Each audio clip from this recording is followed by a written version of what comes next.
اعوذ باللہ من الشیطان الرجیم بسم اللہ الرحمن الرحیم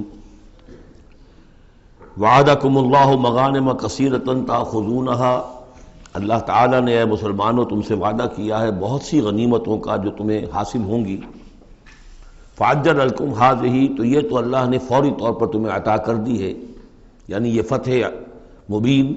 وکف ایدی الناس عنکم، اور لوگوں کے ہاتھ تمہاری جانب سے روک لیے، یعنی جنگ اگر ہوتی ظاہر بات ہے کہ قریش بھی پھر اگر اس میں اپنی قوت کا مظاہرہ کرتے تو کچھ نہ کچھ نقصان تو مسلمانوں کا بھی ہوتا۔ کف ایدی الناس عنکم، ان کے ہاتھ باندھ لیے اور روک لیے اللہ نے تم سے۔ وَلِتَكُونَ آیَةً لِّلْمُؤْمِنِينَ، اور تاکہ یہ اہل ایمان کے لیے ایک نشانی بن جائے۔ وَيَهْدِيَكُمْ صِرَاطًا مُسْتَقِيمًا، اور اللہ تعالیٰ اب تمہیں سیدھی راہ پر جو ہے گامزن کر دے، یعنی تمہاری جد و جہد کو، اجتماعی جو جد و جہد ہے تمہاری، اسے براہ راست تیر کی طرح سیدھا اب اس کے آخری ہدف اور منزل مقصود تک پہنچا دے۔ وَأُخْرَى لَمْ تَقْدِرُوا عَلَيْهَا، اور کچھ اور بھی فتحیں ہیں جن کا ابھی تک تمہیں جس پر قدرت حاصل نہیں ہوئی ہے۔ قد احاط اللہ بہا، اللہ تعالیٰ ان کا بھی احاطہ کیے ہوئے ہے، یعنی یہ کہ اس کے فوراً بعد تمہیں ایک فتح ملے گی جو کہ خیبر کی ہوگی، کیونکہ یہ اس جو رکوع ہم نے دوسرا پڑھائے ہیں، تیسرا اس سے پہلے نازل ہوا ہے، اور یہ کہ پھر فتح مکہ ہونے والی ہے۔ اللہ تعالیٰ نے یہ تمام فتوحات جو اللہ کے تو علم میں ہے، اللہ کے نے ان کا احاطہ کیا ہوا ہے۔ وَقَالَ اللَّهُ عَلَىٰ كُلِّ شَيْءٍ قَدِيرٌ، اللہ ہر چیز پر قادر ہے۔ وَلَوْ قَاتَلَكُمُ الَّذِينَ كَفَرُوا لَوَلَّوُا الْأَدْبَارَ، اور اگر یہ کافر یعنی قریش مکہ تم سے جنگ کرتے تو لازماً پیٹ دکھا دیتے، پیٹ پھیر جاتے۔ ثُمَّ لَا يَجِدُونَ وَلِيًّا وَلَا نَصِيرًا، اور پھر نہ پاتے اپنے لیے کوئی حمایتی، کوئی مددگار۔ سنت اللہ التی قد خلت من قبل، یہ اللہ کی وہ سنت ہے، اس کا دستور ہے، اس کا قانون ہے کہ جو پہلے سے چلا آ رہا ہے، یعنی یہ کہ اللہ تعالیٰ اپنے رسولوں کی مدد کرتا ہے۔ تو اب رسول کے ساتھ اگر وہ جنگ پر آمادہ ہو گئے ہوتے تو یقیناً ان کو پیٹھ دکھانی پڑتی اور شکست ان کا مقدر بنتی۔ سنت اللہ التی قد خلت من قبل ولن تجد لسنت اللہ تبدیلا، اور نہیں پاؤ گے تم اللہ کی سنت اور اللہ کے دستور میں کوئی تبدیلی۔ وَهُوَ الَّذِي كَفَّ أَيْدِيَهُمْ عَنْكُمْ وَأَيْدِيَكُمْ عَنْهُمْ بِبَطْنِ مَكَّةَ، وہی ہے جس نے روک لیے ان کے ہاتھ تمہاری طرف بڑھنے سے اور تمہارے ہاتھ ان کی طرف بڑھنے سے۔ بِبَطْنِ مکہ، بیچ شہر مکے کے، یعنی مکے کی وادی میں اور مکے کے شہر میں اگر یہ جنگ ہوتی اور یہ خون ریزی ہوتی، مِن بَعْدِ أَنْ أَسْفَرَكُمْ عَلَيْهِمْ، اور یہ اللہ نے روک دیا اس کے بعد کہ اللہ نے تمہیں ان پر فتح دے دی تھی، یعنی کہ واقعتاً دل میں قریش شکست کھا چکے تھے، وہ سمجھ گئے تھے کہ ہمارے لیے مقابلہ ممکن نہیں ہے، ورنہ وہ صلح کبھی نہ کرتے۔ ان کے لیے تو یہ چیز گویا کہ بڑی موت سے بھی بڑھ کر جو تھی، بھاری تھی، کہ مسلمان جو ہے ان کے ساتھ ہم صلح کریں، انہیں تسلیم کر لیں، اور پھر یہ بھی طے کریں کہ اگلے سال آپ آئیے اور ہم 3 دن کے لیے یہ پورا مکہ خالی کر دیں گے، آپ یہاں جس طرح چاہیں عمرہ کریں۔ یہ شرط بھی اس میں شامل تھی اگلے سال، لیکن اس سال آپ کو جانا پڑے گا، ہماری ناک جو ہے اتنی نہ کٹے کہ اسی سال آپ عمرہ کر لیں، لیکن یہ ہے کہ بہرحال آئندہ آپ آئیں گے۔ تو اس کے بعد کہ اللہ نے تمہیں ان پر فتح دے دی تھی۔ وَكَانَ اللَّهُ بِمَا تَعْمَلُونَ بَصِيرًا، اور جو کچھ تم کر رہے ہو اللہ اسے دیکھ رہا ہے۔ هُمُ الَّذِينَ كَفَرُوا وَصَدُّوكُمْ عَنِ الْمَسْجِدِ الْحَرَامِ، وہی لوگ ہیں، یعنی ان کے جرائم کا تذکرہ ہو رہا ہے جنہوں نے کفر کیا تو اور تمہیں روکے رکھا مسجد حرام تک جانے سے۔ وَالْهَدْيَ مَعْكُوفًا أَن يَبْلُغَ مَحِلَّهُ، اور ہدی کے جو جانور لے کے گئے تھے مسلمان احرام کے ساتھ ساتھ، وہ ہدی کے جانور تھے کہ کعبے کے لیے نیاز کے یہ جانور ہیں، وہ رکے ہوئے تھے کہ وہ اپنی اصل جگہ پر یبلغ محلہ، کہ اس کا اصل مقام تو یہ تھا کہ کعبے جائیں، وہاں پر ان کا چڑھاوا چڑھایا جائے اور ان کی قربانی دی جائے، لیکن یہ کہ وہ رکے ہوئے تھے کہ وہاں تک نہیں پہنچ سکتے تھے۔ لیکن یہ اللہ نے کیوں ہاتھ روک لیے، ان کے ہاتھ تم سے، تمہارے ہاتھ ان سے کیوں روک لیے، جنگ کیوں نہیں ہونے دی، اس کی حکمت اب آ رہی ہے۔ وَلَوْلَا رِجَالٌ مُؤْمِنُونَ وَنِسَاءٌ مُؤْمِنَاتٌ، اگر نہ ہوتے مرد مومن اور عورتیں مومنات، لم تعلموہم، جنہیں تم نہیں جانتے تھے، ان تطؤوہم، اندیشہ تھا کہ تم انہیں بھی پیس ڈالتے، یعنی جب جنگ ہوتی ہے، بھٹی گرم ہو جاتی ہے، اس وقت تو تحقیق و تفتیش مشکل ہوتی ہے۔ اب وہ مسلمان کے جو ہجرت نہیں کر سکے، ان میں ضعفاء بھی تھے، ان میں مریض بھی تھے، ان میں عورتیں بھی تھیں جن کے لیے ممکن ہی نہیں تھا، جیسا کہ ہم سورہ نساء میں پڑھ چکے ہیں کہ جن کے لیے بالکل ممکن ہی نہیں تھا، اللہ تعالیٰ نے ان کو معاف کر دیا تھا، ہجرت نہیں کر رہے تب بھی اللہ ان سے مواخذہ نہیں کرے گا۔ تو اب وہ لوگ بھی موجود تھے مکے کے اندر، اب اگر یہ چکی چلتی تو پھر تو یہ پیس ڈالتی ان کو بھی. وَلَوْلَا رِجَالٌ مُؤْمِنُونَ وَنِسَاءٌ مُؤْمِنَاتٌ لَمْ تَعْلَمُوهُمْ أَن تَطَئُوهُمْ، تم جانتے ہی نہیں تھے، ہو سکتا ہے کہ تم انہیں بھی کچل دیتے. فَتُصِيبَكُم مِّنْهُمْ مَعَرَّةٌ، اور ان کے معاملے میں پھر تم پر ایک الزام آ جاتا بغیر علم، اس کے بغیر کہ تمہیں کوئی علم ہو، تمہاری بے خبری میں تم پر الزام آتا کہ ان اہل ایمان نے آ کر اپنے اہل ایمان ساتھیوں کو بھی قتل کر دیا. لِيُدْخِلَ اللَّهُ فِي رَحْمَتِهِ، اللہ نے اسی لیے روک دیا اس جنگ کو اس وقت اور تمہیں فتح دے دی صلح کی شکل میں، تاکہ اللہ تعالیٰ داخل کرے اللہ تعالیٰ اپنی رحمت میں جس کو چاہے. وَلَوْ تَزَيَّنُوا لَعَذَّبْنَا الَّذِينَ كَفَرُوا مِنْهُمْ عَذَابًا أَلِيمًا، اگر وہ علیحدہ ہو چکے ہوتے، یعنی مسلمان اہل ایمان مرد اور عورتیں جو ہیں جو ابھی تک مقیم ہیں یہاں پر، اگر وہ یہاں سے نکل چکے ہوتے، علیحدہ ہو چکے ہوتے، تو پھر باقی یہاں صرف کفار رہ گئے ہوتے، تو ہم اسی وقت لَعَذَّبْنَا الَّذِينَ كَفَرُوا مِنْهُمْ عَذَابًا أَلِيمًا، تو ان کافروں کو ہم ابھی وہ بدترین عذاب کا مزہ چکھا دیتے. اس جعل الذین کفروا فی قلوبہم الحمیۃ حمیۃ الجاہلیہ، جب کافروں نے اپنے دلوں کے اندر ایک حمیت جو ہے، ایک بڑی غیرت اور حمیت کا معاملہ، لیکن وہ حمیت جاہلی تھی کہ ہم لوگ، اور کیسے ممکن ہے کہ ہم انہیں یہاں پر عمرہ کرنے دیں. یہ لوگ کہ جو بے دین ہو گئے، ان کے اعتبار سے تو بے دین تھے، جو ہم اپنے آبا و اجداد کے دین کو چھوڑ گئے، تو وہ جو نسل پرستی اور قوم پرستی ان میں تھی، اور آبا پرستی تھی، اور اپنی روایت پرستی تھی، اس کے بنا پر حمیت جاہلیت ان کے دلوں کے اندر اتنی کوٹ کوٹ کر بھری ہوئی تھی. اس جعل الذین کفروا فی قلوبہم الحمیۃ حمیۃ الجاہلیہ، انہوں نے حمیت جاہلی کو اپنے دلوں کے اندر راسخ کر لیا تھا. فانزل اللہ سکینتہ علی رسولہ وعلی المؤمنین، تو اللہ تعالیٰ نے اپنا طرف سے سکون نازل فرما دیا اپنے رسول پر صلی اللہ علیہ وسلم اور اہل ایمان پر. وَأَلْزَمَهُمْ كَلِمَةَ التَّقْوَىٰ، اور اللہ تعالیٰ نے ان پر لازم کر دیا تقویٰ کی بات کو، یعنی اللہ تعالیٰ نے تقویٰ کو ان پر لازم کر دیا. وَكَانُوا أَحَقَّ بِهَا، یقیناً وہ تقویٰ کے زیادہ حقدار بھی ہیں، وَأَهْلَهَا، اور واقعتاً تقویٰ کے اہل ہیں، ان کے اندر تقویٰ موجود ہے. وَكَانَ اللَّهُ بِكُلِّ شَيْءٍ عَلِيمًا، اور یقیناً اللہ تعالیٰ ہر چیز کا علم رکھتا ہے. لَقَدْ صَدَقَ اللَّهُ رَسُولَهُ الرُّؤْيَا بِالْحَقِّ، اب ایک شبہ کا ازالہ ہو رہا ہے کہ کچھ لوگوں کو یہ خیال پیدا ہوا ہوگا کہ رسول کا تو خواب بھی سچا ہوتا ہے اور وحی کے درجے میں ہے. حضور نے ہمیں فرمایا تھا کہ میں نے خواب دیکھا کہ ہم عمرہ کر رہے ہیں تو چلو، اور یہاں ہم عمرہ نہیں کر سکے تو رسول کا خواب جھوٹا ہو گیا. یہ اگر شک کسی کے دل میں پیدا ہوا تو اس کو ظاہر کر رہے ہیں کہ رسول کا خواب جھوٹا نہیں ہوا. یعنی یہ کہ اس میں جب حضور سے پوچھا بھی گیا، آپ نے تو فرمایا تھا کہ ہم عمرہ کریں گے، تو آپ نے فرمایا تھا یہ میں نے کب کہا تھا کہ اسی سال ضرور کریں گے، عمرہ کریں گے. چنانچہ اگلے سال وہ عمرہ ہوا. سن 7 میں اسے عمرہ قضا کہتے ہیں، جو صلح حدیبیہ میں طے ہو گیا تھا کہ اگلے سال آپ آئیے عمرہ کیجئے، تو عمرہ قضا جو ہے یہ عمرہ چونکہ رہ گیا تھا درمیان میں ہی بند ہو گیا، تو عمرہ قضا، اس عمرے کی قضا اگلے سال جو ہے سن 7 میں آپ نے دی. اور 3 دن تک قریش نے مکے کو خالی کر دیا، پہاڑوں پر چڑھ گئے، اور مسلمان 3 دن تک مکے کے اندر مقیم رہے، انہوں نے اپنے اطمینان سے عمرہ ادا کیا. تو فرمایا لقد صدق اللہ رسولہ الرؤیا بالحق، اللہ نے بالکل سچا دکھایا خواب اپنے رسول کو، اس میں قطعاً کسی جھوٹ کا شائبہ نہیں. لَتَدْخُلُنَّ الْمَسْجِدَ الْحَرَامَ إِنْ شَاءَ اللَّهُ آمِنِينَ مُحَلِّقِينَ رُؤُوسَكُمْ وَمُقَصِّرِينَ لَا تَخَافُونَ، تم اے مسلمانوں لازماً داخل ہوگے مسجد حرام میں انشاءاللہ پورے امن کے ساتھ، آمنین بے کھٹکے، محلقین رؤوسکم ومقصرین، اپنے سروں کو حلق بھی کراؤ گے اور قصر بھی کراؤ گے. سر منڈوا دینا احرام کھولتے ہوئے یہ گویا کہ حلق ہے، اور چھوٹے بال کر دینا یہ قصر ہے. تو محلقین رؤوسکم ومقصرین لا تخافون، اور تمہیں کوئی اندیشہ نہیں ہوگا. یعنی جو ہو گیا اگلے سال کہ بالکل مکہ خالی، کوئی اندیشہ نہیں، کوئی مڈ بھیڑ نہیں، کسی طرف سے کوئی تانا نہیں، کوئی بری بات بھی سننے میں نہیں آئی، اور وہ سب لوگ جو ہیں وہ رہے اپنے پہاڑوں کے اوپر.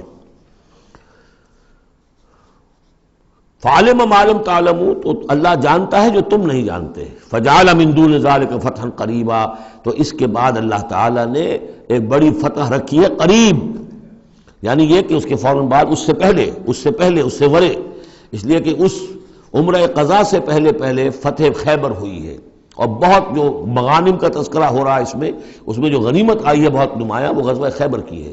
ایک تو یہ کہ یہودیوں کا گڑھ تھا، بہت مالدار تھے، پھر یہاں سے جو گئے تھے 2 قبیلے نکل کر گئے تھے، وہ بھی اکثر ان میں سے وہیں آباد ہو گئے تھے، تو وہ ان کی بڑی جمعیت تھی وہاں پر، اور یہودی ویسے مالدار ہوتے ہیں. تو وہاں پہ جو غنیمت ملی ہے مسلمانوں کو اس کے طرف اشارہ ہو رہا ہے۔ اللہ تعالیٰ نے اس سے پہلے کہ تم عمرہ قضا ادا کرو اور جب تم داخل ہوگے مسجد حرام، اس سے پہلے جو ہے اللہ تعالیٰ تمہیں فتح دے گا، نصیب کرے گا۔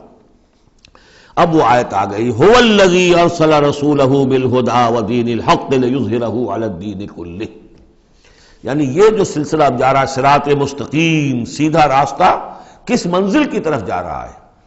دنیا میں مسلمانوں تمہاری جد و جہد کی منزل کیا ہے؟ اللہ کے دین کا غلبہ، اس لیے کہ ہم نے اپنے رسول کو بھیجا ہی اس کام کے لیے۔ یہ سورہ توبہ میں آیت ہم پڑھ چکے ہیں، فرق صرف یہ ہے کہ وہاں پر تھا هو الذی ارسل رسولہ بالہدی ودین الحق لیظہرہ علی الدین کلہ ولو کرہ المشرکون، یہاں آخری حصہ ہے وکفی باللہ شہیدا۔ لیکن سورہ توبہ والی آیت جوں کی توں پھر سورہ صف میں آ جائے گی، وہ بھی اب زیادہ دور نہیں رہی ہے، وہ بھی ہم جلدی پڑھیں گے۔ تو اللہ نے تو بھیجا ہے اپنے رسول کو صلی اللہ علیہ وسلم الہدا دے کر، یعنی قرآن حکیم جو ہدایت کاملہ ہے، نو انسان را پیام آخری حامل او رحمت للعالمین، هو الذی ارسل رسولہ بالہدی ودین الحق، اور دین حق دے کر بھیجا ہے۔ یہ دین کی بات کیجئے، اب دیکھیے الدین، ان اقیم الدین، اللہ کے دین کو قائم کرو۔ ام لہم شرکاء شرعوا لہم من الدین ما لم یأذن بہ اللہ، کیا ان کے شریکوں نے بھی کوئی دین دیا ہے انہیں؟ اللہ نے انہیں دین حق دیا ہے، اور دین حق اس لیے دیا ہے کہ اسے غالب کرے کل کے پورے نظام زندگی کے اوپر، پورے نظام زندگی پر۔ وہی ہے جس نے بھیجا ہے اپنے رسول کو صلی اللہ علیہ وسلم بالہدا، ہدایت دے کر، قرآن دے کر، ودین الحق، اور سچا دین، حق دین، عادلانہ نظام زندگی دے کر، لیظہرہ علی الدین کلہ، تاکہ وہ غالب کریں اسے کل کے کل نظام زندگی پر، وکفی باللہ شہیدا، اور کافی ہے اللہ مدد کے لیے۔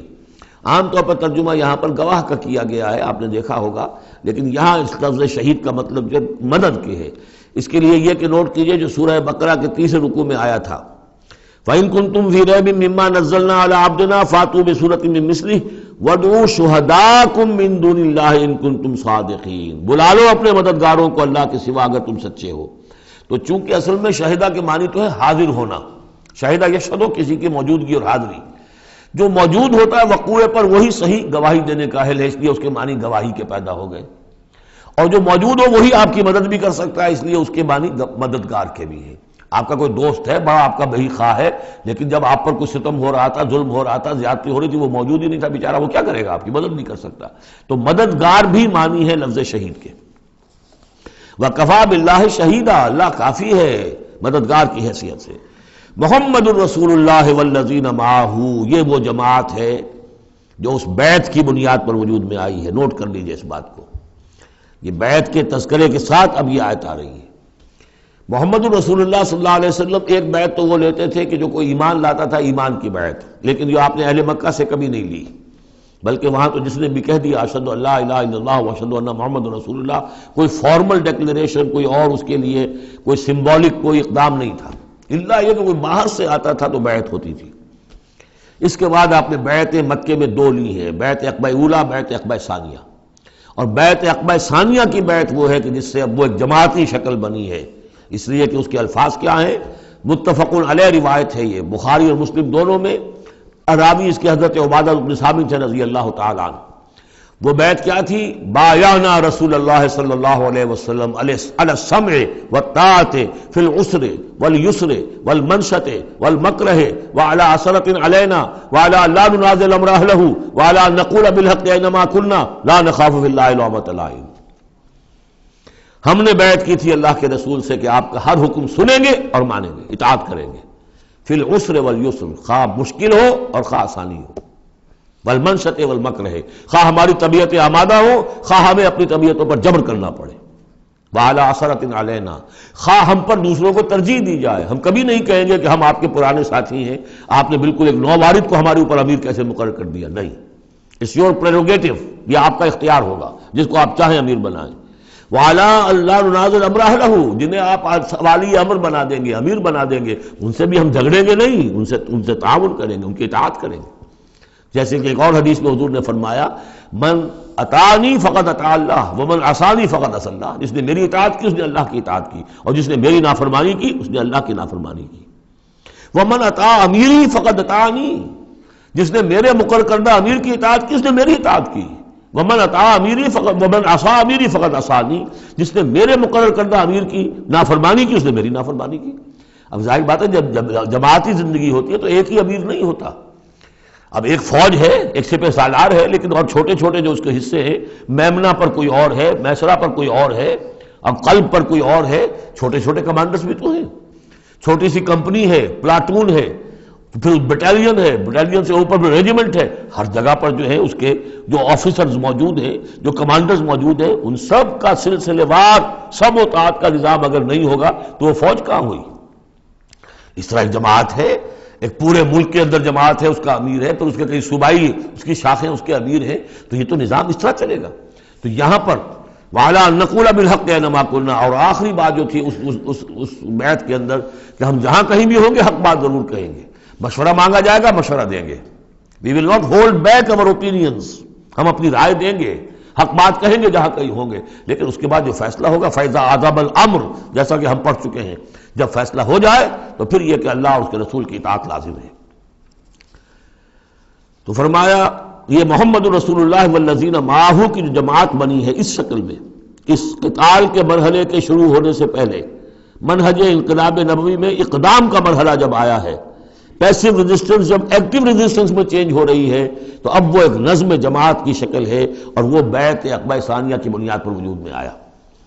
محمد رسول اللہ والذین معہ اشداء علی الکفار رحماء بینہم، اللہ کے رسول، یہ اس میں دو طرح ترجمے اس کے کیے جاتے ہیں، محمد اللہ کے رسول ہیں، یہ ایک جملہ پورا ہو گیا، والذین معہ اشداء علی الکفار رحماء بینہم، اور جو ان کے ساتھ ہیں وہ کافروں پر بہت بھاری ہیں اور آپس میں بہت رحم دل ہیں۔ اور ایک ترجمہ یہ بھی ہے کہ محمد رسول اللہ والذین معہ، یہ سب مل کر مبتدا بنی، اللہ کے رسول محمد اور جو ان کے ساتھ ہیں، ان سب کی شان یہ ہے کہ اشداء علی الکفار رحماء بینہم، وہ کفار کے حق میں بڑے سخت ہیں لیکن آپس میں بہت رحم دل ہیں، رحیم ہیں، شفیق ہیں۔ یہ ہم پڑھ چکے ہیں سورہ مائدہ میں بھی، اذلۃ علی المؤمنین اعزۃ علی الکافرین، اہل ایمان کے حق میں وہ بہت ہی نرم خو ہو، حلقہ یاراں تو بریشم کی طرح نرم، رزم حق و باطل ہو تو فولاد ہے مومن۔ یہ شان جو ہے بندہ مومن کی قرآن مجید میں دو جگہ آئی ہے۔ تراہم رکعاً سجدا یبتغون فضلا من اللہ ورضوانا، تم دیکھو گے ان کو کبھی سجدے میں گرے ہوئے ہوں گے اور کبھی رکوع کر رہے ہوں گے، وہ اپنے رب کے فضل کے متلاشی رہتے ہیں ہر دم ہر آن، اور اللہ کی رضا چاہتے ہیں۔ سیماہم فی وجوہہم من اثر السجود، اور ان کی جو نشانی ہے وہ ان کے چہروں میں جو اثرات پیدا ہوتے ہیں سجدے سے عام طور پر تو خیال یہ ہوتا ہے کہ یہی جو گھٹا پڑ جاتا ہے یہی سجدے کا نشان ہے، لیکن اس کے علاوہ بھی نمازیوں کے چہرے میں ان کی نماز کی ایک کیفیت ہوتی ہے، نورانیت ہوتی ہے کہ جو ان کے چہروں کے اندر موجود ہوتی ہے۔ ذالک مثلہم فی التوراۃ، یہ ہے ان کی مثال اور تمثیل جو تورات میں آئی تھی، ومثلہم فی الانجیل، اور انجیل میں جو ان کی مثال دی گئی تھی وہ یہ ہے کزرع اخرج شطأہ، جیسے ایک کھیتی وہ اپنا پٹھا نکالتی ہے، فآزرہ، پھر اسے گاڑھا کرتی ہے، فاستغلظ، اور فاستوى، اس کو مضبوط کرتی ہے اور پھر اسے گاڑھا کرتی ہے، فاستوى علی سوقہ، پھر اپنی نال پر کھڑی ہو جاتی ہے۔ چھوٹی سی کوئی کوپل پھوٹتی ہے، پھر وہ بڑھتی ہے، نرم سی ہے، پھر ذرا اس کا جو تنا بنتا ہے اس کے اوپر پھر کھڑی ہو جاتی ہے سیدھی۔ یہ جس طریقے سے درجہ بدرجہ یہ جو زراعت ہو رہی ہے، یہ کھیتی ہو رہی ہے، اس کا نتیجہ کیا نکلتا ہے؟ یعجب الزراع، جو زراعت کرنے والا ہے، جو کاشتکار ہے اسے بڑی بھلی لگتی ہے، آیا آج دیکھا اپنی کھیتی کو اپج آئی ہے، نکل آئی ہے، اس کے بعد یہ کیا بڑھ رہی ہے، پک رہی ہے، اب کھیتی لہرا رہی ہے، اس کے اوپر سٹے آ گئے ہیں۔ یعجب الزراع لیغیظ بہم الکفار، تاکہ اس سے دل جلے کافروں کا۔ اب یہاں اس سے واضح ہو گیا یہاں زراع کون ہے؟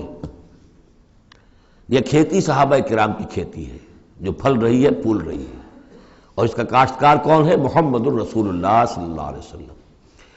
تب حضور کے ساتھ آپ کو معلوم ہے کہ جب انتقال ہوا ہے ابو طالب کا تو وہ مشکل 125 آدمی تھے، 150 آدمی تھے، آپ کی ایسی پوزیشن بھی نہیں تھی کہ اپنے بل پر مکے میں رہ سکتے، اسی لیے طائف گئے تھے، کوئی آلٹرنیٹ بیس مل جائے میں وہاں منتقل کر دوں اپنی اس دعوت کا اور اپنی اس تحریک کا مرکز، لیکن یہ کہ وہاں سے خالی ہاتھ آنا پڑا تھا۔ ایک وہ دور تھا کہ جس میں پھر ایک مشرک کی امان لے کر مکے میں داخل ہو سکے، مطعم بن عدی کی۔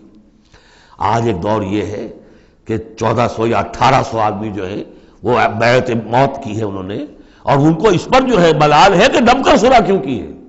ان کی جو حمیت ایمانی ہے اور غیرت ایمانی ہے وہ ملال اس پر ہے، وہ جان بچنے کی کوئی خوشی نہیں ہے انہیں، وہ تو کہہ کہ ہم نے دم کر کیوں سنا کریں، ہم اپنی جانیں دینے کے لیے تیار ہیں۔ کھیتی جو ہے اپج رہی ہے، تو فرمایا کزرع اخرج شطأہ فآزرہ فاستغلظ فاستوى على سوقه يعجب الزراع ليغيظ بهم الكفار وعد الله الذين آمنوا وعملوا الصالحات منهم مغفرة واجرا عظیما۔ اللہ نے وعدہ کیا ہے ان لوگوں سے جو ایمان لائے اور نیک عمل کیے، ان میں سے جو واقعتاً جنہوں نے ایمان اور عمل صالح کا حق ادا کر دیا کہ ان کے لیے مغفرت بھی اجر عظیم بھی ہے۔ یہاں جو مولانا عثمانی صاحب نے حاشیہ لکھا مجھے بہت پسند آیا کہ اگرچہ حضور کے سارے ساتھی جو ہیں وہ سب کے سب وہی تھے کہ جو ایمان اور عمل صالح کا حق ادا کر چکے تھے، پھر بھی منہم کی ایک قید لگا کر گویا کہ ان کو یہ بات بتا دی گئی ہے کہ اصل معاملہ ہے کہ موت تک انسان قائم رہے اس پر، مبادا بعد میں کہیں کسی کے اندر کوئی تزلزل پیدا ہو جائے، ورنہ یہ کہ اگر کسی کو اس طرح کا یقین دلا دیا جائے تو اس سے تو یہ کہ پھر اطمینان پیدا ہو جائے گا۔ ہونا یہ چاہیے کہ آخری وقت تک ڈرتا رہے آدمی، بین الخوف والرجاء کی کیفیت رہے کہ کہیں ایسا نہ ہو کہ میں پھر کہیں آج جس مقام پر اللہ نے مجھے پہنچا دیا ہے کہیں پاؤں پھسل جائے۔ مغفرت و اجر عظیم کا اللہ نے وعدہ فرمایا۔ اب یہ سورہ مبارکہ آ گئی سورۃ الحجرات۔ میں ابتدا میں عرض کر چکا ہوں کہ اس کی حیثیت ایک ضمیمے کی ہے، جوڑا ہے سورہ فتح اور سورہ محمد، اور وہ بالکل اپنے اس کے ترتیب کے اعتبار سے بالکل صحیح جوڑا ہے۔ یہ در حقیقت سمجھیے کہ سورہ فتح کی چند آیات کی مزید وضاحت ہے۔ مثلا سورہ فتح میں ہم نے یہ پڑھا تھا وَلَتُعَزِّرُوهُ وَتُوَقِّرُوهُ، اللہ کے رسول کی تعظیم، توقیر، ان کی مدد، ان کی نصرت، یہ تمہارے لیے لازم ہے۔ پھر ہم نے ابھی پڑھا اہل ایمان کے لیے تمہیں رحم دل ہونا چاہیے، اہل ایمان کے لیے تمہارا طرز عمل جو ہے وہ بہت ہمدردانہ، نیک، بھلائی کا، خیر خواہانہ ہونا چاہیے۔ یہ ساری چیزیں جو ہیں اس میں اب سامنے آ رہی ہیں۔ اور دوسرے یہ کہ یہ جو اب دین کے غلبے کی جد و جہد ہے اس کے لیے جہاد کی اہمیت کیا ہے دین کے اندر، اس کی اصل حیثیت کیا ہے، اس کو بھی اس سورہ مبارکہ میں واضح کیا گیا۔ تو سورہ حجرات کل 18 آیات ہیں، 2 رکوعوں پر مشتمل ہے، لیکن جیسا کہ میں نے عرض کیا تھا مسلمانوں کی جو اجتماعی زندگی، معاشرتی زندگی ہونی چاہیے، مسلمانوں کا مسلمانوں کے ساتھ کیسا سلوک ہونا چاہیے، مسلمانوں کا کیا رویہ ہونا چاہیے محمد الرسول اللہ صلی اللہ علیہ وسلم کے ساتھ، اور پھر یہ کہ اسلامی ریاست کی بنیاد کیا ہے، دستوری بنیاد کیا ہے، اور اس کی اصل میں اساس جو ہے وہ کس چیز پر قائم ہے، یہ ساری چیزیں اس سورہ مبارکہ میں بیان ہوئی ہیں۔ بسم اللہ الرحمن الرحیم، یا ایھا الذین آمنوا لا تقدموا بین یدی اللہ ورسولہ واتقوا اللہ ان اللہ سمیع علیم۔ اہل ایمان مت آگے بڑھو اللہ اور اس کے رسول سے، اور اللہ کا تقوی اختیار کرو، اللہ سب کچھ سننے والا ہے، سب کچھ جاننے والا ہے۔ یہ پہلی آیت جو ہے یہ گویا کہ ہر اسلامی ریاست کی دفعہ نمبر 1 ہے، یا ہم یہ کہہ سکتے ہیں دفعہ نمبر 1 تو یہ ہو کہ یہاں حاکمیت اللہ کی ہے، لیکن حاکمیت اللہ کی کیسے یہاں پر ہوگی؟ تنفیذ یہ ہے کہ اللہ اور اس کے رسول نے جو حدود قائم کر دی ان سے تجاوز نہیں ہوگا۔ چنانچہ یہ دفعہ ہمارے ہر دستور میں موجود رہی ہے، no legislation will be done repugnant to the Quran and the Sunnah, یہ موجود ہے، لیکن ایک ہاتھ سے یہ دفعہ یعنی اسلام ڈال کر اور دوسرے ہاتھ سے نکال لیا گیا۔ ایک آئیڈیولوجیکل کونسل بنا دی گئی ہے، وہ غور کرتی رہے گی، کوئی قانون کوئی خلاف ہے اگر اسلام کے تو وہ رپورٹ پیش کرتی رہے گی، سال بسال رپورٹیں آتی رہیں گی، کوئی لازم نہیں ہے دستور کی روح سے کہ ان کی دی ہوئی رپورٹ پر عمل بھی ہوگا، لہذا وہ الماریوں پر الماریاں بھرتی رہیں۔ کام ہوا ہے، محنتیں ہوئی ہیں، کوششیں ہوئی ہیں، ان میں ایک بڑی اچھی محنت ہوئی تھی جو اقتصادیات کے بارے میں ہوئی تھی کہ سود کے بغیر کیسی بینکنگ کا نظام قائم کیا جائے، اس میں بڑی محنت ہوئی ہے، لیکن دستور میں کوئی گارنٹی نہیں ہے کہ اس آئیڈیولوجیکل کونسل کی کوئی سفارشات لازماً وہ ان کی تنفیذ بھی ہوگی، تو معلوم ہوا کہ وہ بس ایک ایکسرسائز ان فیوٹیلیٹی ہے اکثر و بیشتر۔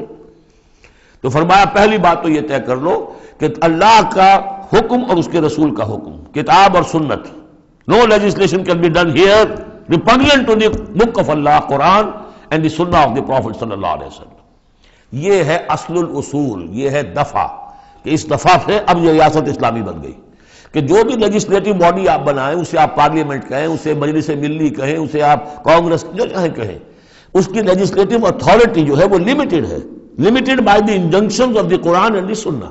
اس دائرے کے اندر اندر وہ قانون سازی کر سکتے ہیں، اس لیے کہ اس دائرے کے اندر اندر جو کچھ ہے وہ مباح ہے، اور مباح کے اندر آپ اکثریت کے ساتھ فیصلہ کر لیجئے۔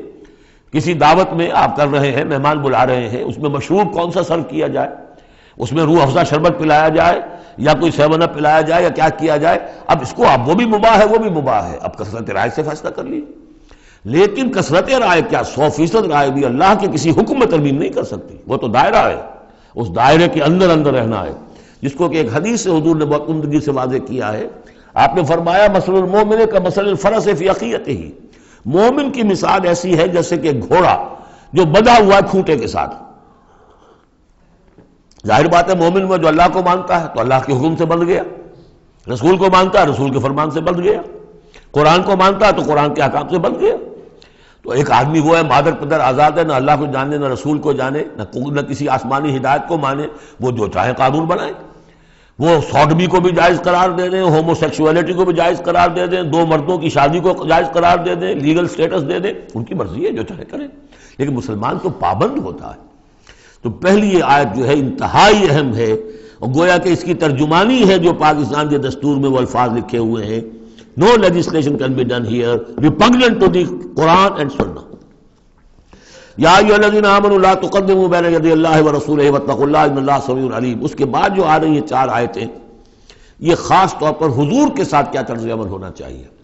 دستوری بنیاد اسلامی ریاست کی یہ آ گئی، اللہ اور اس کے رسول کے احکام کی اطاعت، لیکن ایک ہماری ثقافت، ہماری تہذیب، ہمارے کلچر کی ایک بنیاد ہے، اور وہ بنیاد کیا ہے؟ حضور کی تعظیم، حضور سے محبت، حضور کے نقش قدم کی پیروی، آپ کے سرتابی نہ کرنا، آپ کے آواز کے مقابلے میں اپنی آواز بلند نہ کرنا۔ اب یہ آرام یہ ہے وہ توقروہ و تعزروہ، یہ گویا کہ اس کی شرح ہے۔ یا ایھا الذین آمنوا لا ترفعوا اصواتکم فوق صوت النبی، اہل ایمان اپنی آواز کبھی بلند نہ کرنا نبی کی آواز پر، ولا تجہروا لہ بالقول کجہر بعضکم لبعض، اور جس طرح تم آپس میں بلند آواز سے ایک دوسرے سے بات کر لیتے ہو، ایسی حرکت کوئی نبی کے ساتھ نہ کر بیٹھنا۔ ان تحبط اعمالکم، مبادا تمہارے سارے اعمال حبط ہو جائیں۔ تم سمجھو گے میں نے کوئی گناہ کبیرہ تو نہیں کیا ہے، میں نے چوری نہیں کی، ڈاکہ نہیں ڈالا، زنا نہیں کیا، کچھ نہیں کیا، لیکن نہیں، گستاخانہ طرز عمل نبی کی شان میں یہ تمہارے سارے کاموں کو حبط کر دے گا، اکارت کر دے گا۔ وانتم لا تشعرون، تمہیں پتہ بھی نہیں چلے گا۔ ان الذین یغضون اصواتهم عند رسول اللہ اولئک الذین امتحن اللہ قلوبهم للتقوی، ایک چیز کو ایک منفی انداز میں بھی کہا، اب یہ کہ مثبت انداز میں، شاباش دینے کے انداز میں، بے شک وہ لوگ جو اپنی آوازیں پست رکھتے ہیں رسول اللہ کے سامنے، یہی وہ لوگ ہیں کہ جن کے دلوں کو اللہ نے چن لیا ہے، امتحان کر کے جانچ پرکھ کر چن لیا ہے، اختیار کر لیا ہے تقوی کے لیے۔ اب ان کے دلوں میں اللہ تعالیٰ تقوی زیادہ سے زیادہ پیدا کر دے گا۔ لہم مغفرۃ واجر عظیم، ان کے لیے مغفرت ہے اور بہت بڑا اجر ہے۔ ان الذین ینادونک من وراء الحجرات اکثرهم لا یعقلون، یہ بھی ایک سوء ادب تھا، اور یہ ویسے بھی عام معاشرت کے اعتبار سے بھی سوء ادب ہے۔ وہ لوگ آتے تھے بدو باہر سے، اب حضور کا اپنے معمولات تھے، کس وقت آپ کو برآمد ہونا ہے اپنے حجرے سے، اور وہ باہر سے کھڑے ہو گئے، یا محمد اخرج علینا، آئیے ذرا باہر تشریف لائیے۔ فرمایا ان الذین ینادونک من وراء الحجرات، بے شک وہ لوگ جو آپ کو پکارتے ہیں دیواروں کے پیچھے سے، حجرات کے باہر سے، اکثرهم لا یعقلون، ان میں سے اکثر وہ ہے جو عقل نہیں رکھتے۔ وَلَوْ أَنَّهُمْ صَبَرُوا، اگر وہ صبر کرتے حتیٰ تخرج الیہم، کہ آپ خود برآمد ہوتے اپنی حجرے سے، تشریف لاتے باہر، لَكَانَ خَيْرًا لَهُمْ، یہ ان کے حق میں بہت بہتر تھا۔ وَاللَّهُ غَفُورٌ رَحِيمٌ، اللہ غفور اور رحیم ہے۔ یہ انہوں نے جان بوجھ کے گستاخی نہیں کی، یہ صرف بدو ہوتے تھے، اور ظاہر بات ہے وہ مہذب لوگ نہیں تھے، اس حوالے سے ان کے ہاں جو بھی تھا، اور عرب کا بدو وہ تو یوں سمجھیے کہ بہت ہی زیادہ ان آداب وغیرہ سے بہت ناواقف، بہت دور، تو اس لیے انہوں نے کہا کہ اگرچہ انہوں نے کی ہے یہ زیادتی، لیکن اللہ غفور ہے اور رحیم ہے، بخشنے والا ہے، آئندہ اس کا اعادہ نہ ہو۔ اس کے بعد 8 احکام آ رہے ہیں مسلمان معاشرے کو مضبوط اور مربوط رکھنے کے لیے، اس لیے کہ اقامت دین کی جد و جہد، غلبہ دین کی جد و جہد، اگر یہ جماعت مضبوط نہیں ہے، مستحکم نہیں ہے، مربوط نہیں ہے، تو ظاہر بات ہے جد و جہد کمزور ہوگی۔ اور اس کے اندر رکھنے کہاں سے پیدا ہو سکتے ہیں؟ 2 بڑے حکم اور 6 چھوٹے حکم۔ ویسے وہ چھوٹے کس وجہ سے کہہ رہا ہوں وہ بھی میں آپ سے عرض کر دوں گا، اس لیے کہ وہ ایک آیت میں 3 جمع کیے، اور یہاں پہلے جو 2 بڑے حکم آ رہے ہیں ان کے لیے مستقل آیات نازل ہوئی۔ بڑے احکام میں سے پہلا کیا ہے؟ یا ایھا الذین آمنوا ان جاءکم فاسق بنبأ فتبینوا ان تصیبوا قوما بجہالۃ فتصبحوا علی ما فعلتم نادمین۔ اہل ایمان، اگر تمہارے پاس کوئی فاسق شخص آئے جو متقی نہیں ہے، وہ آئے کوئی بڑی خبر لے کر، اطلاع لے کر، فتبینوا، تو تحقیق کر لیا کرو، اس کی خبر پر کوئی اقدام نہ کر گزرنا۔ ہو سکتا ہے وہ غلط بات بتا رہا ہو تمہیں کہ فلاں قبیلہ جو ہے حملے کی تیاری کر رہا ہے، تو تم پہلے اسے پری ایمپٹ کرنے کے لیے فوری طور پہ تم حملہ کر دو، نہیں، فتبینوا، تحقیق کر لیا کرو، ان تصیبوا قوما بجہالۃ، مبادا تم جا پڑو کسی قوم پر نادانی میں، حملہ کر بیٹھو کسی قوم کے اوپر، کسی قبیلے کے اوپر نادانی میں، فتصبحوا علی ما فعلتم نادمین، اور پھر تمہیں ہونا پڑے جو کچھ کہ تم نے کیا ہو اس پر نادم۔ اس لیے یہ کہ افواہوں پر کوئی اقدام نہ کیا جائے۔ ہاں خبر لانے والا صدیق اکبر ہو رضی اللہ تعالیٰ عنہ، بات دوسری ہے، لیکن یہ کہ جو شخص جو ہے قابل اعتماد نہیں ہے، اس کا کردار، اس کی زندگی جو ہے اس طرح کی نہیں ہے، تو اس کے بارے میں اس کی رائے ہوئی کسی خبر پر فوراً کوئی اقدام درست نہیں ہوگا، اس کی پوری طرح تحقیق کرو، تفتیش کرو۔ اور ایسا ہی ہوتا ہے اکثر و بیشتر کہ یہ جو افواہوں کے اوپر اقدام کر دیے جاتے ہیں، ان سے بڑے بڑے جھگڑے شروع ہو جاتے ہیں، بڑی بڑی جنگیں شروع ہو جاتی ہیں۔ وَاعْلَمُوا أَنَّ فِيكُمْ رَسُولَ اللَّهِ، اور دیکھو تمہارے مابین اللہ کے رسول ہیں۔ یہ اس سے کیا مراد ہے؟ یعنی محمد صلی اللہ علیہ وسلم اللہ کے رسول ہیں، لیکن یہ تم میں سے بعض خواتین کے شوہر بھی ہیں، بعض اشخاص کے داماد بھی ہیں، بعض کے خسر بھی ہیں۔ یہ رشتے ہیں کہ نہیں؟ بعض کے بھتیجے بھی ہیں۔ تو اگرچہ ان کے رشتے ہیں، لیکن ازواج کو بھی سمجھنا چاہیے کہ یہ صرف میرے شوہر نہیں، یہ اللہ کے رسول ہیں۔ بڑا فرق ہوگا اگر صرف شوہر سمجھ کر کوئی معاملہ کیا، اور لیکن یہ کہ یہ حیثیت نگاہ میں نہ رہے کہ اللہ کے رسول ہے۔ اگر حضرت ابو بکر اور حضرت عمر سمجھے ہمارا داماد ہے، داماد تو بیٹے کے برابر ہوتا ہے نا، نہیں، اللہ کا رسول، ان کی جو حیثیت تمہارے سامنے مقدم رہنی چاہیے وہ یہ کہ اللہ کے رسول ہے۔ وَاعْلَمُوا أَنَّ فِيكُمْ رَسُولَ اللَّهِ، یہ اللہ کے رسول ہیں اگرچہ محمد ابن عبداللہ، کوئی شک نہیں، لیکن اللہ کے رسول ہیں۔ لَوْ يُطِيعُكُمْ فِي كَثِيرٍ مِّنَ الْأَمْرِ، اگر وہ تمہارا کہنا مانا کرے اکثر معاملات میں، لَعَنِتُّمْ، تو تم مشکل میں پڑ جاؤ گے۔ تمہارا رویہ یہ ہونا چاہیے کہ یہ دیکھو وہ کیا چاہتے ہیں، ان کی منشا دیکھو۔ وَلَٰكِنَّ اللَّهَ حَبَّبَ إِلَيْكُمُ الْإِيمَانَ، لیکن اے محمد کے ساتھیوں، اے صحابہ رسول، اللہ نے تو تمہارے نزدیک ایمان کو بہت محبوب بنا دیا ہے۔ وَزَيَّنَهُ فِي قُلُوبِكُمْ، اسے تمہارے قلوب کے اندر کھبا دیا ہے۔ وَكَرَّهَ إِلَيْكُمُ الْكُفْرَ وَالْفُسُوقَ وَالْعِصْيَانَ، اور بہت ہی تمہارے نزدیک ناپسندیدہ بنا دیا ہے کفر کو بھی اور فسق کو بھی اور نافرمانی کو بھی۔ یہ صحابہ کرام کی شان میں بہت بڑی آیت ہے جو نازل ہوئی ہے قرآن میں۔ وَلَٰكِنَّ اللَّهَ حَبَّبَ إِلَيْكُمُ الْإِيمَانَ وَزَيَّنَهُ فِي قُلُوبِكُمْ وَكَرَّهَ إِلَيْكُمُ الْكُفْرَ وَالْفُسُوقَ وَالْعِصْيَانَ أُولَٰئِكَ هُمُ الرَّاشِدُونَ، یقیناً یہی لوگ ہیں جو صحیح راستے پر ہیں اور جو سعادت مند ہیں اور جو آخری کامیابی کو حاصل کریں گے۔ فضلا من اللہ ونعما، اور یہ فضل ہے اللہ کی طرف سے، انعام ہے اس کا، احسان ہے۔ واللہ علیم الحکیم، اللہ سب کچھ سننے والا، اللہ ہر چیز کا علم رکھنے والا اور کمال حکمت والا ہے۔ اب دوسرا حکم آ رہا ہے، وَإِن طَائِفَتَانِ مِنَ الْمُؤْمِنِينَ اقْتَتَلُوا، آخر اہل ایمان بھی انسان ہیں، جھگڑا ہو سکتا ہے، اختلاف ہوگا، اختلاف سخت ہو جائے جھگڑا ہو جائے گا، جھگڑا سخت ہو جائے قتال بھی ہو جائے گا۔ آخر حضرت علی اور حضرت عائشہ کے مابین جنگ ہوئی کہ نہیں؟ حضرت علی اور امیر معاویہ کے درمیان جنگ ہوئی کہ نہیں؟ یہ کون ہے؟ کس کو اب کہہ دیں گے کافر؟ معاذ اللہ ثم معاذ اللہ۔ تو فرمایا وَإِن طَائِفَتَانِ مِنَ الْمُؤْمِنِينَ اقْتَتَلُوا، اگر اہل ایمان میں سے دو گروہ لڑ پڑے، فَأَصْلِحُوا بَيْنَهُمَا، تو اب عام معاشرے کو یہ سمجھنا چاہیے، سب لوگوں کو، کہ وہ یہ نہ سمجھے کہ ہم سے کیا ہے، آپس میں نبٹ لیں، نہیں، ان کے درمیان صلح کراؤ، تمہارا فرض ہے، یہ اجتماعی فریضہ ہے، صلح کراؤ۔ فَأَصْلِحُوا بَيْنَهُمَا، انڈیفرنس ہمیں کیا تعلق؟ غلط، اس لیے کہ یہ جو رکھنا پڑ رہا ہے، یہ اسلامی معاشرے کا رکھنا مسلمانوں کی مجموعی قوت کو کمزور کرنے کا سبب بنے گا، اور مسلمانوں کی قوت کمزور ہوتی ہے تو اللہ کے دین کے غلبے کی جدوجہد کمزور پڑ رہی ہے، لہذا فرض سمجھو اصلحوا بینہما، ان کے درمیان صلح کراؤ۔ فَإِن بَغَتْ إِحْدَاهُمَا عَلَى الْأُخْرَىٰ، پھر اگر ان میں سے ایک دوسرے پر زیادتی کرے، صلح کی پابندی نہیں کر رہا، صلح کرا دی گئی پھر بھی وہ زیادتی کر رہا، فَقَاتِلُوا الَّتِي تَبْغِي، اب جنگ کرو اس سے جو زیادتی کرنے والا ہے۔ اب یہ دو فریقوں کے درمیان نہیں رہا معاملہ، اب ایک فریق گویا کہ پوری مسلم جماعت کو، پورے مسلم معاشرے کو، پوری ملت اسلامی کو جو کہ وہ للکار رہا، چیلنج کر رہا ہے، تو اب ان سے جنگ کرو حتیٰ تفیء الی امر اللہ، یہاں تک کہ وہ لوٹ آئے اللہ کے حکم کی طرف۔ صلح کی جو بھی شرائط تھی ان کو دوبارہ قبول کر لے۔ فإن فات، پھر اگر وہ لوٹ آئے، فاصلحوا بینہما، پھر ان کے مابین دوبارہ صلح کرا دو، بالعدل، انصاف کے ساتھ، واقسطوا، اور دیکھنا انصاف کا دامن ہاتھ سے نہ چھوڑنا، انصاف کرو، اس لیے کہ اب ہو سکتا ہے کہ اس دوسرے فریق پر تم کو زیادتی کر بیٹھو، اس لیے کہ اب اس سے تم بھی لڑے ہو، لڑ کر تم نے اسے مجبور کیا ہے کہ وہ صلح کی پابندی کرے، تو اب بھی اس پر کوئی زیادتی نہ ہو جائے۔ واقسطوا ان اللہ یحب المقسطین، اللہ تعالیٰ انصاف کرنے والوں کو محبوب رکھتا ہے۔ یہ تو دو بڑے بڑے حکم ہو گئے۔ اب ایک آیت میں 3 حکم اور دوسری میں پھر 3 حکم، یہ چھوٹے چھوٹے انفرادی سطح کے اوپر یا برادریوں کی سطح کے اوپر یا جماعتوں کے اندر جس طرح کے بڑے بڑے چیزیں پیدا ہو جاتی ہیں، بعض چیزیں معمولی نظر آتی ہیں لیکن اس سے دلوں کے اندر زخم پڑ جاتے ہیں۔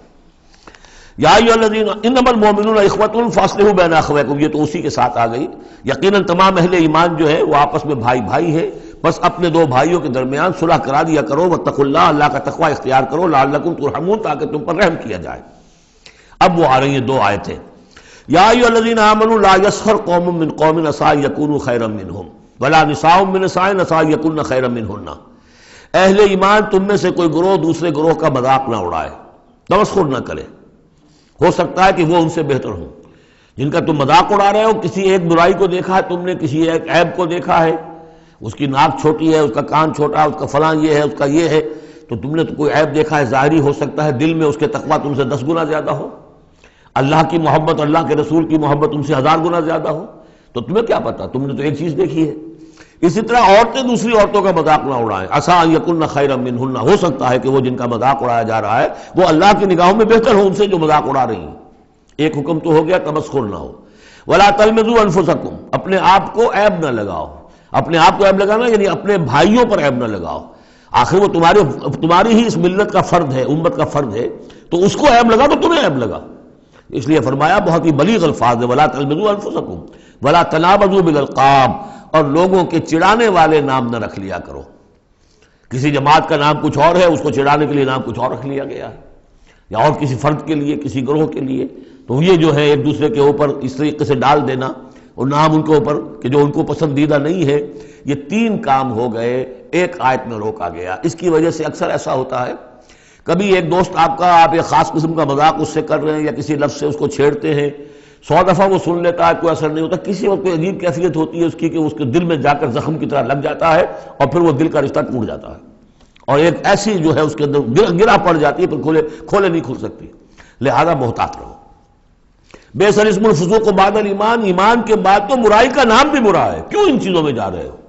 تمہیں تو ایمان کو سمجھنا چاہیے کہ اللہ نے تمہیں اتنی بڑی فضیلت دی ہے، تو ان گندگیوں کی طرف جو ہے تم متوجہ ہی نہ ہو۔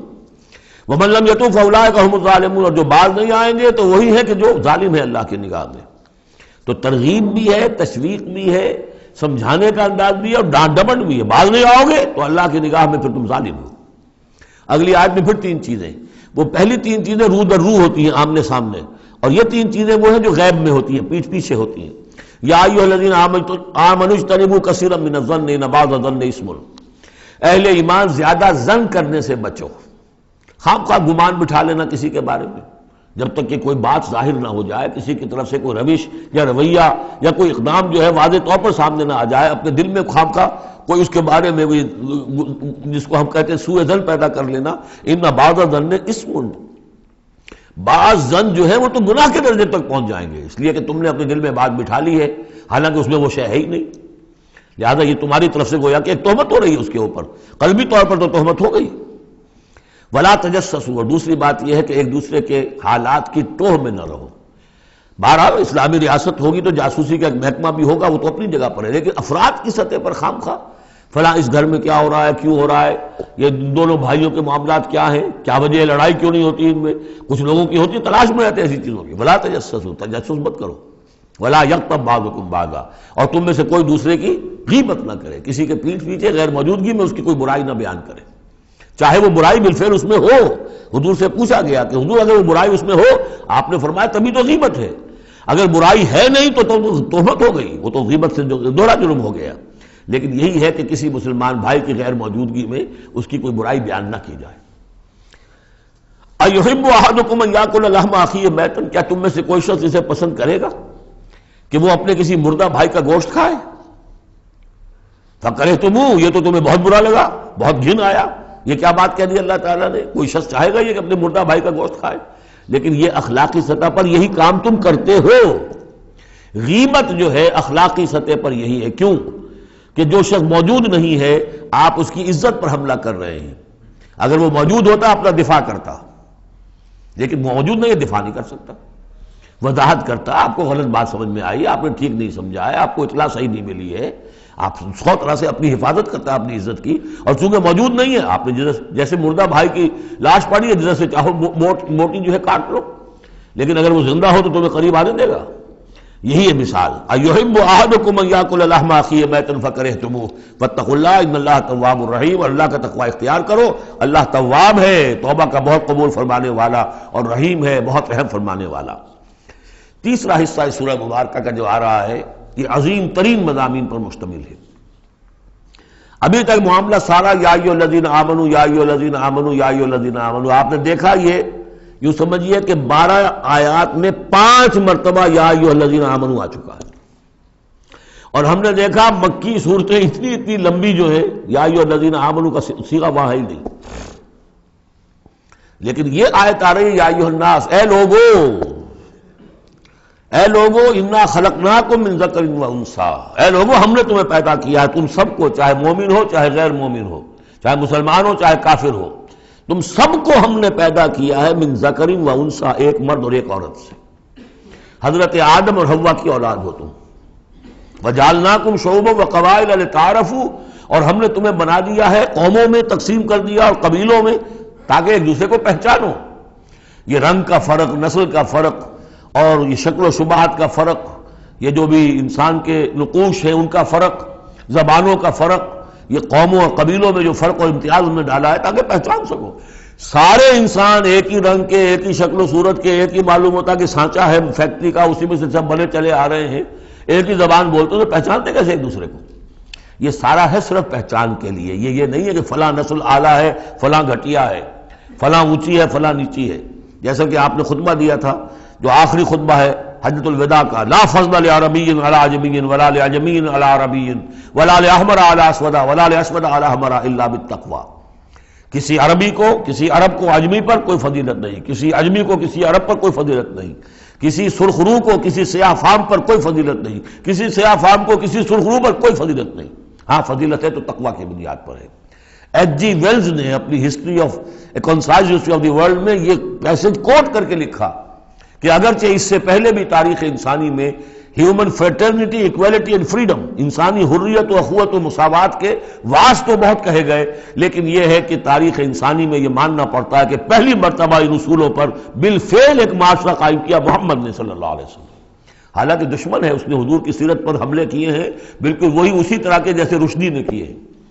رشدی نے ذرا انداز اور زیادہ گھناؤنا استعمال کیا، چونکہ وہ تو فکشن اس نے ایک طور سے بنائی ہے، لیکن اس نے وہ تاریخ لکھ رہا تھا تو اس طرح کا انداز تو نہیں ہے، لیکن باتیں وہی کہی ہیں۔ اس کے باوجود کس بات کو ماننے پر مجبور ہو گیا کہ واقعہ یہ ہے کہ محمد نے، وہ تو رسول اللہ تو نہیں مانتا، کہ یہ ماننا پڑتا ہے کہ پہلی مرتبہ for the first time in history ہی established a society based on these principles of human fraternity, equality and freedom.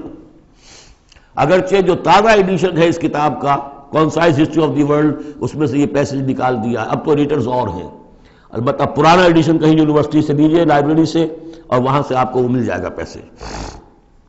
یا ایھا الناس انا خلقناکم من ذکر و انثی وجعلناکم شعوبا وقبائل لتعارفوا، یہ تعارف کے لیے، ان اکرمکم عند اللہ اتقاکم، یقیناً تم میں سب سے زیادہ باعزت اللہ کے نزدیک وہ ہے جو سب سے بڑھ کر متقی ہے۔ ان اللہ علیم خبیر، یقیناً اللہ تعالیٰ سب کو جاننے والا اور باخبر ہے۔ قالت الاعراب آمنا، اب ایک اور بہت اہم بات آ گئی۔ اسلامی معاشرہ اور اسلامی ریاست کی جو شہریت ہے اس کی بنیاد کیا ہے؟ ایمان یا اسلام؟ ایمان تو دل میں ہے، چھپی ہوئی شے ہے، ویریفائبل نہیں ہے یا نہیں ہے، کیسے معلوم ہوگا؟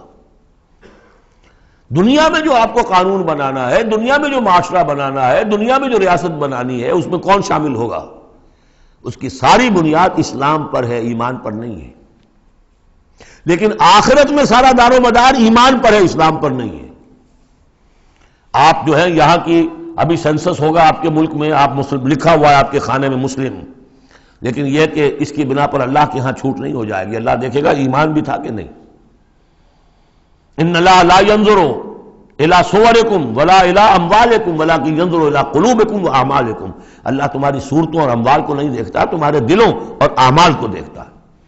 تو یہ جو ایمان اور اسلام کا فرق ہے، اسلامی ریاست اسلامی معاشرے کی اس بحث میں اہم ترین ہے، اس کی بنیاد ایمان پر نہیں ہے، اسلام پر ہے۔ اس کے لیے بیان کیا کیا؟ قالت الاعراب آمنا، یہ بدو کہہ رہے ہیں ہم ایمان لے آئے۔ قل لم تؤمنوا، اے نبی ان سے کہہ دیجئے تم ہرگز ایمان نہیں لائے ہو۔ لم تؤمنوا ہے، یہ نفی جاد باللم ہو رہی ہے، فعل مضارع پر لم لا کر تاکید ہو جاتی ہے۔ ما آمنتم نہیں، لم تؤمنوا، تم ہرگز ایمان نہیں لائے ہو، ولکن قولوا اسلمنا، یوں کہو کہ ہم اسلام لے آئے ہیں، ہم مسلمان ہو گئے، ہم نے اطاعت قبول کر لی۔ وَلَمَّا يَدْخُلِ الْإِيمَانُ فِي قُلُوبِكُمْ، ابھی تک ایمان تمہارے دلوں میں داخل نہیں ہوا۔ وَإِن تُطِيعُوا اللَّهَ وَرَسُولَهُ، لیکن اگر تم اللہ اور اس کے رسول کی اطاعت کرتے رہو گے، لَا يَلِدْكُم مِّنْ أَعْمَالِكُمْ شَيْئًا، اللہ تعالیٰ تمہارے اعمال میں سے کوئی کمی نہیں کرے گا۔ ان اللہ غفور الرحیم، اللہ غفور الرحیم ہے۔ یعنی قانون تو یہی بنتا ہے، اصول تو یہ بنتا ہے، جب تک ایمان دل میں نہ ہو تو کسی کا کوئی عمل قبول نہ ہو۔ لیکن اللہ غفور ہے، رحیم ہے، اس کی شان غفاری اور اس کی شان رحیمی کے صدقے سے اللہ نے تمہیں یہ رعایت دی ہے کہ اگر نفاق نہ ہو، چاہے ایمان ابھی دل کے اندر راسخ نہیں ہے، لیکن اللہ اور اس کے رسول کی اطاعت کرتے رہو، اگرچہ یہ اطاعت ہوگی total obedience, partial obedience is no obedience, it has to be total. ادخلوا فی السلم کافہ، اسلام میں بھی جزوی داخلہ جو ہے قبول نہیں ہے، پورا کا پورا ہم تن سموچے۔ لیکن بہرحال اسلام تو یہ ہے۔ اب اگر تم جاننا چاہو کہ مومن کسے کہتے ہیں تو سن لو، اس کی ڈیفینیشن یہ آ گئی۔ اب یہ میں نے سورہ انفال کے دوران بھی اس کو وضاحت کیا تھا کہ اس کے دو حصے جو اس ڈیفینیشن کے، سورہ انفال میں دوسری آیت، دوسری تیسری، اور ادھر آخر سے پہلی آیت جو ہے اس میں ان کو دونوں کو علیحدہ کر دیا گیا۔ یہ ہے گویا کہ comprehensive definition of a Muslim, of a momin. Who از اے مومن؟ انما المؤمنون الذین آمنوا باللہ ورسولہ ثم لم یرتابوا، مومن تو بس صرف وہ ہے جو ایمان لائے اللہ پر اور اس کے رسول پر، پھر شک میں ہرگز نہیں پڑے۔ لم یرتابوا، پھر وہی جہاد میں لم، ہرگز کوئی شک نہیں پیدا کیا، یعنی یقین بن گیا، ایمان دل کے اندر راسخ ہو گیا۔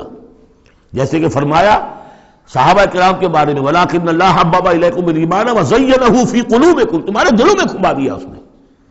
جب تک ایمان دل میں داخل نہیں ہوا، دل میں راسخ نہیں ہوا، صرف زبان پر ہے آمنت باللہ وملائکتہ وکتبہ ورسلہ، یہ اسلام ہے۔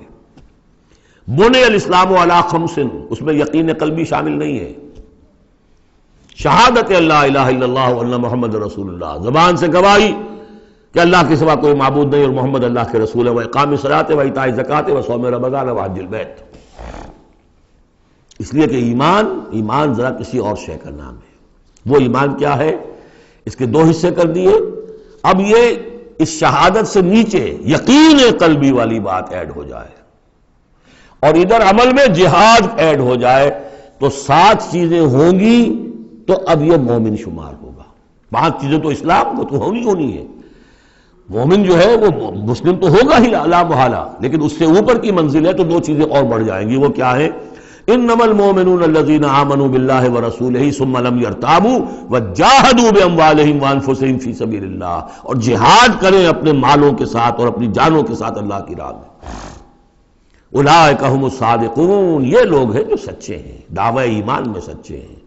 کہنا آسان ہے آمنت باللہ وملائکتہ وکتبہ، لیکن واقعتاً ایمان ہے یا نہیں اس کا جائزہ لے لو۔ جیسا کہ میں نے عرض کیا، باطل کے نظام کے تحت زندگی گزارتے ہوئے اگر اس کو ذہناً قبول کیا ہوا ہے، اس کی چاکری کر رہے ہیں، اسی کی خدمت کر رہے ہیں اور اپنی توانائیاں صرف کر رہے ہیں اسی نظام کے تحت پھلنے اور پھیلنے اور پھولنے میں، زیادہ کمائیں، زیادہ بڑے گھر میں رہیں، زیادہ شاندار محل ہو، زیادہ ہماری کار لمبی ہو، ہمارا یہ ہو، ہمارا وہ ہو، سارا دن رات اور سارا خون پسینہ اسی کام کے لیے ہوا، وہ مومن نہیں ہو سکتا۔ غلبہ باطل کے تحت انڈر پروٹیسٹ رہنا پڑے گا. ایسے رہنا ہوگا جیسے کہ جیل میں انسان رہتا ہے. الدنیا سجن المومن و جنت الکافر. اور یہ کہ اپنی توانائی میں سے منیمم سبسسٹنس لیول پر جو آپ کے وجود کو برقرار رکھنے کے لیے ناگزیر ہو، اس حد تک تو اپنے وقت اور توانائی اور اپنی قوت اور صلاحیت میں لگائے آپ اپنے اور اپنے اہل و عیال کی ضروریات پوری کرنے کے لیے. باقی سارا وقت، ساری صلاحیت، ساری قوت اللہ کے دین کو غالب کرنے کی جد و جہد، نظام باطل کو جڑ سے اکھیڑ کر پھینک کر اور اللہ کے دین کو قائم کرنے کی جد و جہد. اگر یہ نہیں ہے، اگر یہ نہیں تو بابا پھر سب کہانیاں ہیں. پھر یہ اسلام کا دعویٰ ہے. اسلام تو ہے، مانے گے تم دنیا میں تم مسلمان عورت سے شادی کر سکتے ہو، مسلمان باپ کی وراثت تمہیں مل جائے گی، قانونی حقوق سارے تمہارے مسلمانوں کے ہوں گے، اسلامی ریاست میں تم مکمل شہری شمار ہو جاؤ گے، لیکن مومن شمار نہیں ہوگے اللہ کے ہاں. قالت الاعراب، یہ آیات تو ایسی ہیں کہ یہ یاد کر لیجئے آج کی رات. قالت الاعراب آمنا قل لم تؤمنوا ولكن قولوا اسلمنا. معلوم ہوا علیحدہ کر دیا ہے، بالکل واحد مقام ہے یہ قرآن مجید کا جس میں اسلام اور ایمان کو یوں کر دیا علیحدہ. کہ ایک گروہ ایسا بھی تھا جس کے بارے میں کہا گیا ایمان تمہارے دلوں میں تاحال داخل نہیں ہوا. البتہ اس آیت سے بعض لوگوں کو یہ مغالطہ ہو جاتا ہے کہ یہ منافقین کی بات نہیں ہے. یہ کہ منافقین کا تو کوئی عمل قبول نہیں اللہ کے ہاں. یہاں کہا جا رہا ہے کہ اگر تم اللہ اور اس کے رسول کی اطاعت کرتے رہو گے اللہ تمہارے اعمال میں کوئی کمی نہیں کرے گا. تاریخی پس منظر سمجھ لیجئے، جب اللہ تعالیٰ نے عرب میں حضور کو غلبہ عطا کر دیا، اذا جاء نصر اللہ والفتح ورأیت الناس يدخلون فی دین اللہ افواجا. اب ظاہر بات ہے کہ تمام قبائل کے اندر بیٹھ کر مشورے ہوئے. It's no use continuing resistance. اب تو بہرحال فیصلہ کل فتح محمد کو ہو گئی ہے، اب ہم مقابلہ نہیں کر سکتے، کوئی اور راستہ نہیں. جاؤ اور جا کر وفد بھیجو اور اطاعت قبول کر لو اور اسلام قبول کر لو. تو وہ اطاعت بھی تھی اسلامی ریاست کی، ساتھ ہی اسلام قبول کرنا بھی تھا کہ ہم نے مان لیا جی. اس لیے کہ وہاں سے تو الٹیمیٹم آ چکا تھا جو سورہ توبہ میں ہم پڑھ چکے ہیں کہ یہ صرف 4 مہینے کی مہلت ہے، اس کے بعد اگر تم ایمان نہ لائے تو فَإِذَا انْسَلَخَ الْأَشْهُرُ الْحُرُمُ فَاقْتُلُوا الْمُشْرِكِينَ حَيْثُ وَجَدتُّمُوهُمْ. تو اس کے بعد ایمان لانا ان کے لیے لازم تھا اگر رہنا عرب کے اندر. لیکن یہ کہ ان میں 3 طرح کے لوگ تھے. ایسے بھی یقیناً تھے جو خلوص دل سے ایمان لائے، ایسے بھی لوگ تھے جو دھوکہ دینے کے لیے ایمان لائے، جان بچانے کے لیے. یہ 2 ہو گئی ویلیوز، پازیٹیو اور نیگیٹو. بیچ میں پازیٹیو اور نیگیٹو کے مابین ایک زیرو لیول آتا ہے. زیرو لیول وہ تھا کہ دل میں نہ دھوکے کی نیت ہے نہ حقیقتاً ایمان دل میں پیدا ہوا ہے، لیکن اسلام لے آئے. ٹھیک ہے، ہم تیار ہیں. وہ ہے جن کا ذکر کیا جا رہا ہے. قالت الاعراب آمنا قل لم تؤمنوا ولكن قولوا اسلمنا. تم یہ کہو کہ ہم اسلام لے آئے. ولما يدخل الايمان في قلوبكم، ابھی تک ایمان تمہارے دلوں میں داخل نہیں ہوا. وَإِن تُطِيعُوا اللَّهَ وَرَسُولَهُ لَا يَلِدْكُم مِّنْ أَعْمَالِكُم شَيْئًا. اگر اللہ اور اس کے رسول کی اطاعت کرتے رہو گے اللہ تمہارے عمل میں سے کچھ بھی گھٹائے گا نہیں، کم نہیں کرے گا. بلکہ آگے چل کر یہ بات واضح ہو جائے گی کہ اگر اللہ اور اس کے رسول کی اطاعت کرتے رہو گے تو ایمان بھی تمہارے دلوں میں پیدا ہو جائے گا. اس لیے کہ ایمان سے عمل صالح پیدا ہوتا ہے اور عمل صالح سے بھی ایمان پیدا ہوتا ہے.